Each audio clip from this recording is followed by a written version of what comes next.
4 years ago today, Tree Payne, who is Taylor Swift's publicist, ended Kim Kardashian publicly on Twitter over the Kanye West famous controversy that occurred. This was a whole situation that was centered around a lyric in Kanye West's song Famous, saying that he made Taylor Swift famous. And there was discourse for years. I mean, this was a big reason why Taylor was called a snake and publicly shamed and ended in 2016/2017. But in 2020, Kim tweeted, "To be clear, the only issue I ever had around the situation was that Taylor lied through her publicist, who stated Kanye never called to ask for permission. They clearly spoke, so I let you all see that. Nobody ever denied the word bitch was used without her permission." If you remember, Kanye and Kim released this edited phone call between Kanye and Taylor that talks about this, but then we found out that the call actually was edited and Taylor was in the right the whole time. Kim Kardashian and Taylor Swift being brought back into the same conversation right now feels way too calculated to be random, especially when you look at what's happening around Taylor at this exact moment.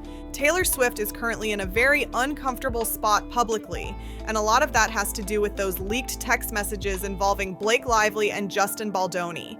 Many fans feel like the messages painted Taylor in a harsh light, showing behavior that doesn't line up with the polished, soft image she's built for years. At the same time, Blake Lively has been taking most of the online heat ever since the This Ends With Us controversy exploded. The internet has not been on her side, and anyone closely connected to her right now is getting dragged into that storm, whether they like it or not. That's why Kim Kardashian suddenly making a comment about Taylor after nearly 2 years of silence feels heavier than people realize. Kim has stayed quiet through most of the Taylor drama, even after that diss track that clearly referenced her, so why speak now? What really adds to the side eye is the timing. The same day those text messages started circulating again, a podcast clip featuring Kim talking about Taylor just happened to drop. Nobody's officially connecting the dots, but the overlap feels a little too neat to ignore. Do you think people would be surprised that you listen to Taylor Swift? I think I've said it. I think people would be surprised. Surprised. Yeah, I mean, it's just I have her, like, some of her older songs in my playlist. I've always thought she's like a super talented, great artist. And do you like country music? Love country music. And let's not forget the history here. Taylor's song, Thank You Amy, wasn't subtle at all, especially with K-I-M spelled out in capital letters. Fans still remember the lyrics about Kim's kids eventually singing along to Taylor's music, which many people found strange and oddly personal. That moment alone made it clear the tension was never fully gone. So when Khloe casually asked Kim if people would be surprised that she listens to Taylor's music, it didn't feel like small talk. It felt intentional, almost like testing the waters. Right now, Taylor could really use a reputation reset, and aligning with someone she once publicly clashed with could soften the narrative. Whether this is coincidence, strategy, or quiet image cleanup, the timing is doing a lot of the talking. And honestly, this whole situation just makes people wonder what's really going on behind the scenes. Honestly, it's almost impossible to avoid Taylor Swift these days. You turn on the radio, scroll online, or open any app, and her name is everywhere. So when Kim Kardashian admitted that she actually has some of Taylor's older songs on her playlist, people definitely noticed. She even said she's always thought Taylor was a super talented and great artist, which is not something Kim says lightly. Now, let's rewind for a second, because the roots of their feud run deep. A huge part of the tension came from Kanye's music, those recorded phone calls, and the Snapchat clips Kim shared that made Taylor look like she was in the wrong. Those videos changed everything. Fans felt like Taylor was being publicly framed, and that moment stuck with her for years. The original way that I thought about it is the best way, but it's the most controversial way. So it's gonna go Eminem a little bit, so can you brace yourself for a second? Yeah. Wait a second, you sound sad. Well, is it gonna be mean? No, I don't think it's mean. Okay, then let me hear it. Okay, to all my South Side that know me best, I feel like Taylor Swift might owe me sex. That's not mean. Okay. So when Taylor later released Thank You Amy, it felt like her way of reopening a chapter Kim thought was already closed. At the time, Kim made it clear she didn't understand why Taylor was still bringing it up. From Kim's point of view, the drama was old news and she wanted to move on. And honestly, Kim's life looks very different now. Kanye feels like part of her past, and she's built a whole new identity, a new career lane, and a new public image. To Kim, this chapter seems finished. Meanwhile, Taylor is still processing it through music, which isn't exactly shocking if you look at her recent work. On Taylor's latest album, Life of a Showgirl, there's a song called Actually Romantic that a lot of fans believe is about Charlie XCX, but others aren't so sure. Some listeners think parts of the lyrics might be aimed at Kim instead. Taylor sings, "You keep sending me funny Valentines, and I know you think it comes off vicious, but it's precious, adorable." That line instantly reminded people of when Kim famously sent Valentine's Day gifts to people she'd had issues with, including Taylor back in 2018. At the time, that move felt strange, maybe even a little passive-aggressive, and fans never forgot it. Now, years later, those old moments are being re-examined, and suddenly the past doesn't feel so buried after all. Honestly, I can see why Taylor would still feel some type of way about all this. If someone considers you an enemy, why are they sending you Valentine's Day gifts, perfume, and products like it's some cute inside joke? That doesn't come off friendly to everyone. To a lot of people, it feels more like a subtle troll, and even Kim could probably admit that now. So the big question is this: is Kim genuinely trying to be nice to Taylor? Or is this a strategic move to help soften Taylor's image while she's under fire? Right now, Taylor aligning with Kim could make her seem more reasonable and grounded to the public, especially when those text messages with Blake Lively didn't land well at all. A lot of viewers felt the tone was harsh, and it pushed sympathy toward Justin Baldoni in a way Taylor probably didn't expect. And honestly, the irony here is kind of wild. It's funny to picture Kim going through her divorce from Kanye while listening to Taylor Swift songs in the background. Beyond the general breakup vibes, Taylor has several tracks that are very clearly aimed at men like Kanye, and suddenly those lyrics might have hit different for Kim.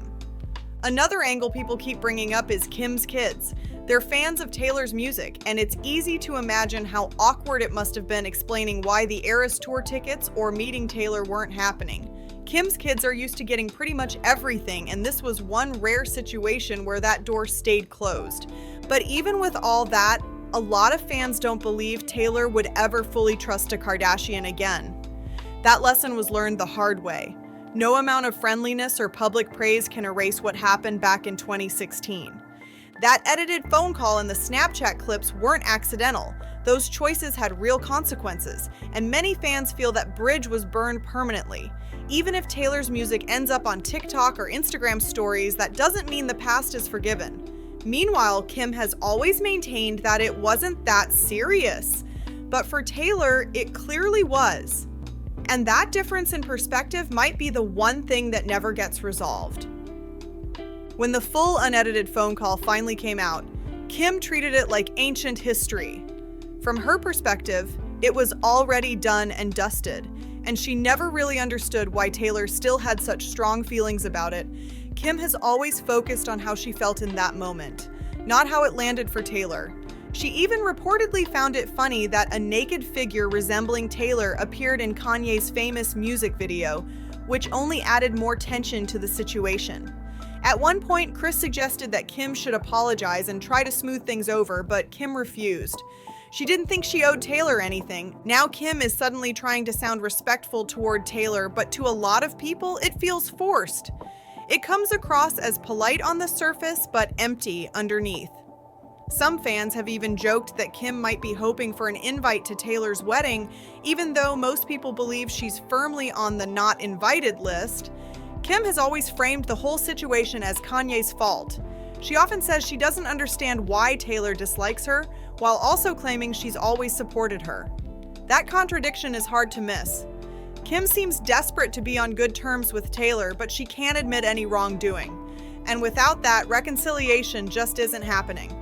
It almost feels like Kim believes that distancing herself from Kanye should automatically wipe the slate clean.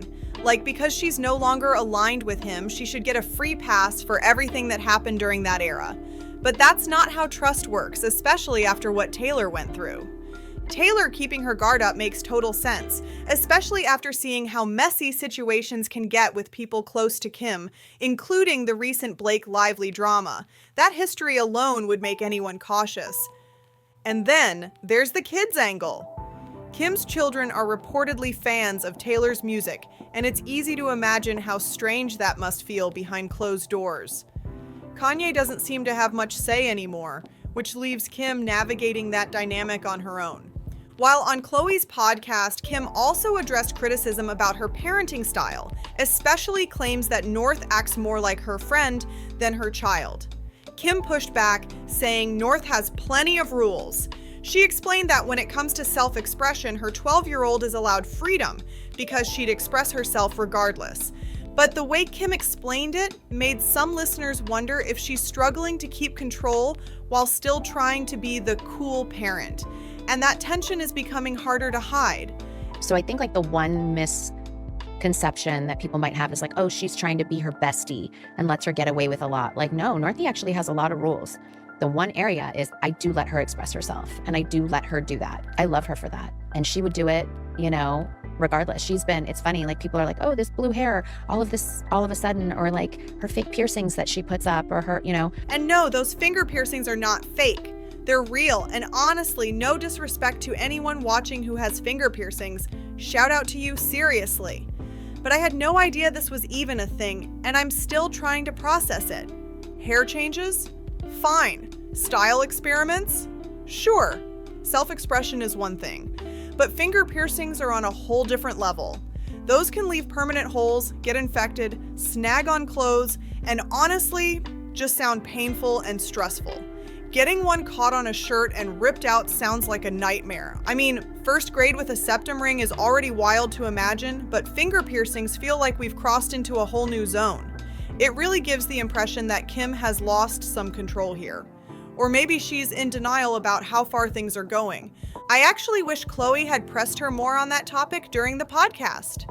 It would have been interesting to hear Kim directly explain where she draws the line, because right now that line feels blurry. One thing Kim did admit, though, is that she has much stricter rules for her two youngest kids. She basically acknowledged that her first two children were raised very differently. The younger ones aren't getting phones as early, they're not exposed in the same way, and they seem to be living a more private, normal childhood. And on one level, that makes sense. Parents learn as they go. What you allow with your first child isn't always what you allow with your third or fourth. Growth and reflection are normal. But what feels uncomfortable is that North is still being heavily pushed into the public eye. The contrast is hard to ignore. It's like Kim has decided that two kids get one version of childhood, while the younger two get a completely different one. She is homeschooled, and a lot of it is me helping her do a lot of the teachings and the things that we do, but we do a lot of realistic courses, things that she's really into. Math, we'll give budgets and we'll go around stuff and we'll add it all up. She has a brand building class. She had an idea of making hats and making jewelry and all the things she wanted to make. So we made it a course, and she has to do the web design and she has to do the budgeting. In the summers, like to FIT in New York, and goes to fashion camp. I nurture her, but it's a full-time job, even for me and her teacher. I'm with her and the kids 24/7. I've now added like a teacher to my role because she wants me involved in all the things.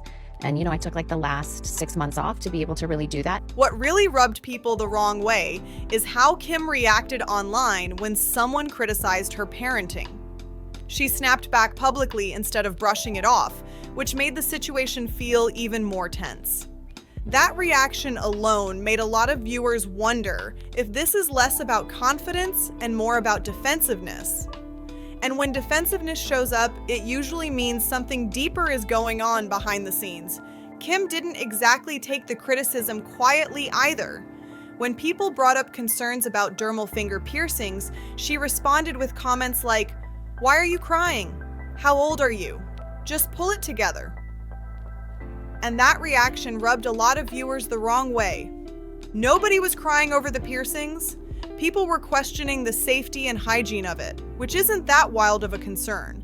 Finger piercings can be unsanitary, prone to infection, and easy to snag. That's not panic, that's basic logic.